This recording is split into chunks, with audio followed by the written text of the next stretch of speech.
Hi everyone, my name is James Feeney. Welcome to or back to my channel. Today I have a few tarot exercises to share that I personally love and use to better acquaint myself with the cards and enhance my knowledge of them.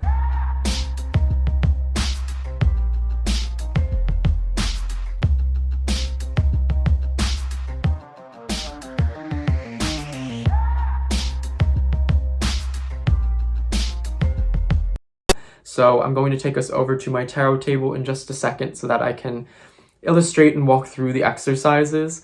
There are 3, but you might think of this as one overall exercise with 3 parts. That's not to say you can't do the individual parts and consider them their own exercise, but that when done in its entirety, you kind of get a better idea of the entire deck. When you choose one facet or one part of the exercise, you are really honing in on, I would say, one aspect or part of the deck, whether it be the court cards, the minors, ace through 10, or the trumps or major arcana. So we're going to be kind of doing exercises that deal in learning and enhancing your relationship with each of those aspects of the deck.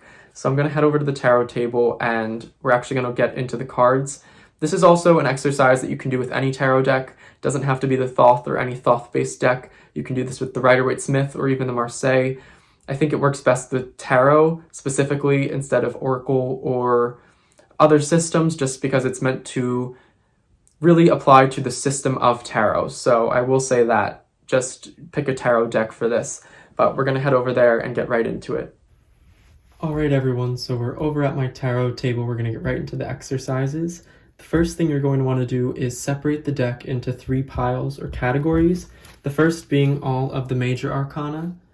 They don't have to be in any particular order. It's actually better if they aren't in order. It's going to make it easier. The second pile is going to be all of the minors, just all of the suits ace through 10. Also not in order. It doesn't matter if they are, but it'll make it easier when you shuffle go to randomize them.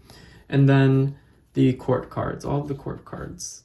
Same thing. So what we're going to do here is each of these exercises is designed to help you get better acquainted with and learn and work with an area of the deck. So I personally find the courts are the ones that we struggle with the most, that we could use the most insight on, and so we will start there. So moving aside the majors and the minors, ace through 10, you're going to take the court cards and you want to shuffle them up. Now, before you do this and before you really get into the exercise, you might find it helpful and just add a little bit of a flair to the exercise if you maybe assigned an actual person or assigned a character to each of the court cards. So maybe the Princess of Swords reminds you of Hermione Granger. Maybe the Princess of Wands reminds you of Nicki Minaj. Maybe the Princess of Cups reminds you of your mom.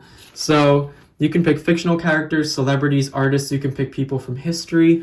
If you think and you already have maybe associations of maybe that you connect with the individual court cards, that might work. If you want to come up with your own just right now, completely new associations or new personalities that you think fit well with the court cards, go for it. You don't have to do this, but it is maybe a little bit of an extra thing, and maybe you do it without assigning people to the court cards the first time, but if you choose to do the exercise again, you might want to add them in. So it's just an option, but if you're going to do that before you randomize the cards and start the activity. Otherwise, I find that you start to maybe add personality types that fit to make the exercise easier a little bit unconsciously, so do it before you randomize the cards. So what we're going to want to do here is give them all shuffle. We don't want to know who is next to who or what the ordering is at all. All right, so once you've done that, you want to make these into sort of pairings or groups. So you can either you might want to do 2 groups or 8 groups of 2, because there's 16. So you could do 8 groups of 2. There's not that much room on this table, but you get the idea. You could do 8 groups of 2, in which case they would be pairs seated together or pairs next to each other. Or you could do a randomization where there's 4 sets of 4. So imagining that they're almost, maybe it's a wedding and they are all seated at the same table, randomly seated at the same table. So assuming that that's how we did it, those are the two options. You can do it either 8 groups of 2 or 4 groups of 4, either works. They're going to change a little bit depending on how you do it, but so we flip these over, we see that the Knight of Wands, the Queen of Discs, the Princess of Cups, and the Princess of Discs are all in one group. So let's pretend that they're at a table. You can choose the venue or the setting. Like I said before, maybe they're seated at a wedding table. How do they get along? What does this table's energy look like? What might they speak about? This actual exercise is a little bit inspired by something Crowley writes in the Book of Thoth, where he speaks to imagining how these people would act, imagining how any of the cards would act at a dinner party if they were a person, and what that says about them and how they play together, and that can help with readings and interpretations and understanding of the tarot. So if these 4 were seated at a table, what kind of energy would we expect? What kind of dialogues would take place? And so you might, at this point, you might do that. You would flip over maybe all of them at once. You can take it one group at a time if you want, but go through face up all of the minors and choose cards that you think fit really well. Maybe this group feels a little bit chaotic. You might even associate it, okay, so there's a mother and daughter at this table, and maybe this is the daughter's best friend or somebody that she knows. This might be the weird uncle that got placed at the table who's maybe a bit loud and disruptive and had a bit too much to drink at the open bar. You can go in a lot of directions with this. You might assume that they don't know each other and that they're all adults. Making a story is a really great way to go about this. So you can use the minors. I think it's great to assign the minors to the table. So I see Valor as something that might be present. Again, you might not, but if you choose to in this individual exercise, this reminds me of the Knight of Wands and how he right here feels very separate from these 3 more, for lack of a better term, feminine characters or court cards. And so that might be present at the table. That might be his display of masculinity that's a little bit uncouth or abrupt. We might also choose, you might choose the 9 of Discs. I'm just saying what's in this pile, I'm not digging too much, but you might choose the 9 of Discs and think that there's sort of this act of commerce going on between the 3 of them. Sometimes I view the Knight of Wands as a bit of an entrepreneur, so maybe he is trying to sell something to the ladies. Maybe they're speaking to a family dynamic. Maybe they're related and they haven't seen each other in a while and they're fighting over a will. You never know. So you might go through and just pick cards that fit to the story. First, maybe try to make a story. If you assigned names to these characters, to the court cards ahead of time, if you knew that this was someone and this was somebody, like I said before, this might be your mom, this might be Albert Einstein. I don't know. I'm not sure I would pick Albert Einstein for the Princess of Discs, but you get my point. If you assigned names to them, how would those actual characters kind of function in a group dynamic? Of course, they might not know each other. One might be a fictional character, one might be a modern celebrity, one might be a historical figure, one might be a person from a myth. But how would they work if they were all seated together or put together in a group of some sort? You might imagine that it is a work project. How would they function in a work dynamic? So there's a lot of ways you can go with this. I think it's great to come up with maybe a scenario in advance where it's like, I'm seating them at a wedding, or these are the departments at a company, or something like that. So go through the minors and start to assign, okay, I feel like their energy feels like this for this and that reason. I feel like the way that these 3 might gang up on the Knight of Discs because they seem to get together better feels a lot like, I don't know, the 6 of Swords, and keep going like that. Feel free to write it down, of course. It's always beneficial. If you want, just record yourself doing this, or it can be meditative and fun and you don't have to write it down at all.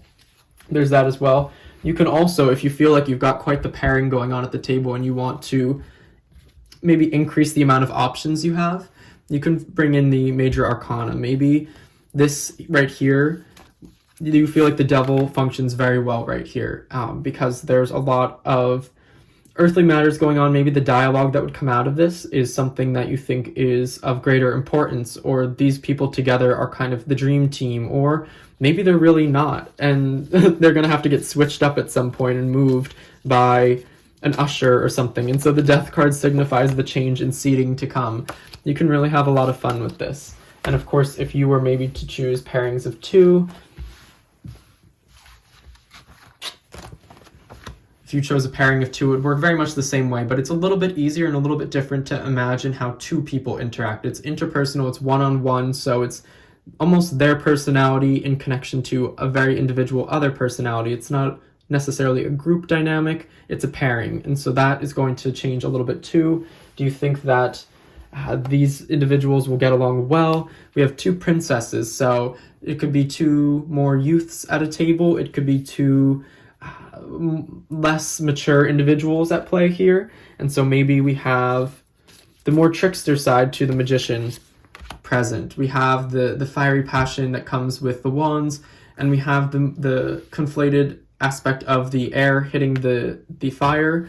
What does that turn into? Maybe they create something together, they're able to act on ideas, things like that. So that's the court card way to go about it. So you can choose a venue, you can choose characters to assign to the court cards. Again, please choose those, or it would probably be better for you to choose the names or people you want to assign to the court cards in advance.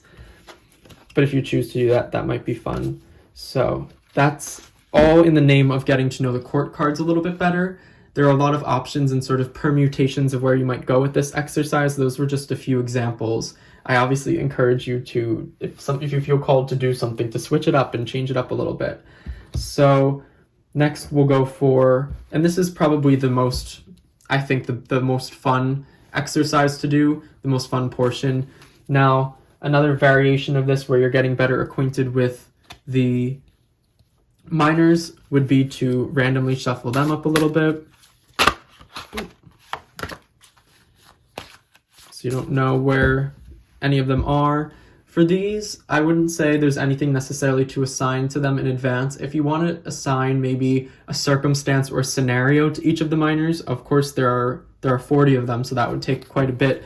But you might say that, for example, the 7 of discs is when your offer on a house doesn't go through, and that's the scenario that symbolizes. You might think that the 8 of swords is an overbearing parent and child relationship. You might decide that the 10 of wands is a family dynamic where one person is the bread earner, but there maybe ought to be more. Or there are a lot of, if you want to assign scenarios or circumstances to them, you can. But of course, remember there are 40 of them, so that would take a little bit. So yeah, randomize them up a little. And with these, you can make groups of any size you want. Maybe you want to make 10 groups of 4, maybe you want to make 20 groups of 2, but we'll just, for the sake of space and brevity, maybe we'll just do 2 groups, a group of 4, a group of 2. And I think once you get beyond 4, the amount and how they would interact becomes a little bit too complicated to start assigning things to them. So I would recommend sticking to groups of 4 or 2 and not going higher than that, unless you really feel called to or capable of. Personally, that feels a bit much for me. So if we were to flip all of these over, what does this look like to us? Maybe if you did assign anything to them, or you have your, of course, meanings and associations that you already have, maybe you want to imagine it as a reading. What would this look like in a reading? What would this say of an individual or a circumstance or an inquiry? So we have the 5 of wands, the 8 of discs, the 4 of wands, and the 8 of wands. So a lot of fiery energy here. There's also brighter colors in comparison to a lot of the other aspects of the deck. And then, of course, go off of the meanings and things that you find here. But the best way to use this now is to go through and maybe select the court cards that fit where you think you would find here. So if all of these energies came together, if this circumstance, what this symbolizes as a whole, happened, who would be present here? For me, this feels very much like, I feel like the Knight of Discs would be here, mostly because of the fire and earth, and to me it feels quite agricultural. It feels like a burst of movement and work and energy, and he seems very hopeful and he's looking to the sun. So I'm going to give him that role, and maybe I think he ought to have a partner in this, whether it's a business associate or a romantic partner, and the person that I'm choosing for this is going to maybe be the Queen of Wands. I think she has something to offer, especially with the amplifier energy going on. I think she can rev him up and maybe engender some passion in him that he previously was lacking. And so you're thinking now about these two in terms of a relationship, or if they were to be seen and found in a circumstance. And there's a reason why, for example, I chose these two court cards. And what does that say about them? What does it say about these cards also, about these minors? What does this look like? After you've maybe laid them all down, this might be an awesome time to assign a circumstance. For me, this looks like a new home starting out, a family starting, they've just purchased a home, and there's a lot of hustle and bustle going on. I think maybe kids might already be in the dynamic. And so now all of a sudden I feel very compelled to pick a court card to symbolize their child, given this circumstance. With all of the energy going on, I think maybe the Prince of Wands looks like an appropriate child for them to have. So there's a lot you can do with this. And then over here, say we put down groups of 2 in terms of the minors.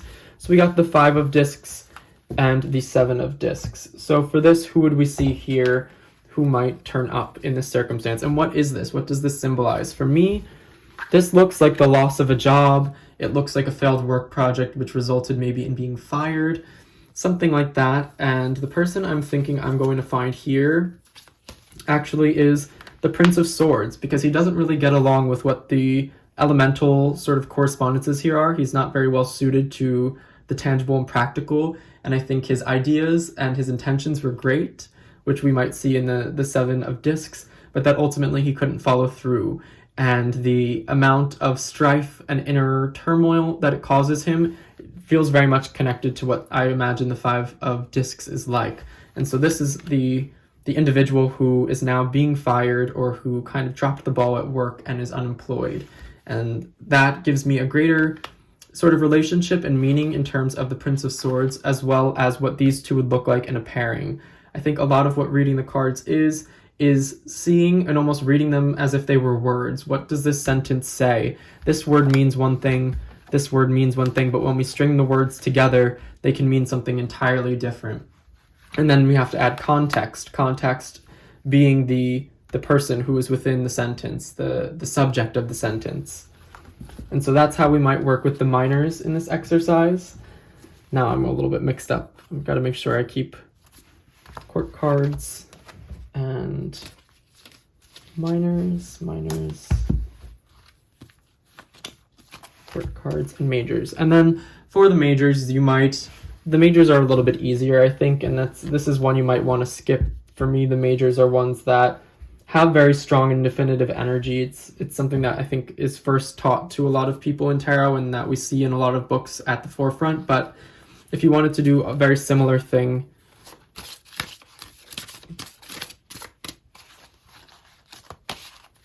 shuffle them up. You can do pairings of the majors as well. In a way, the majors almost feel very monumental, so pairing them might be too much for you. You might want to just lay down one major. But here, we'll do group of 2. We'll do 1. I'm not going to do 4 for the majors because they are greater in their magnitude, at least for me. So here we have Temperance and the Hermit.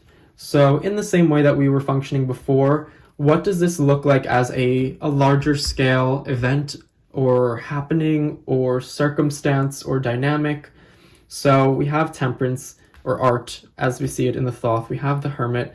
And so I would go through maybe the minors and the courts and decide if these energies were present, if these very large energies were present, what circumstance would it create?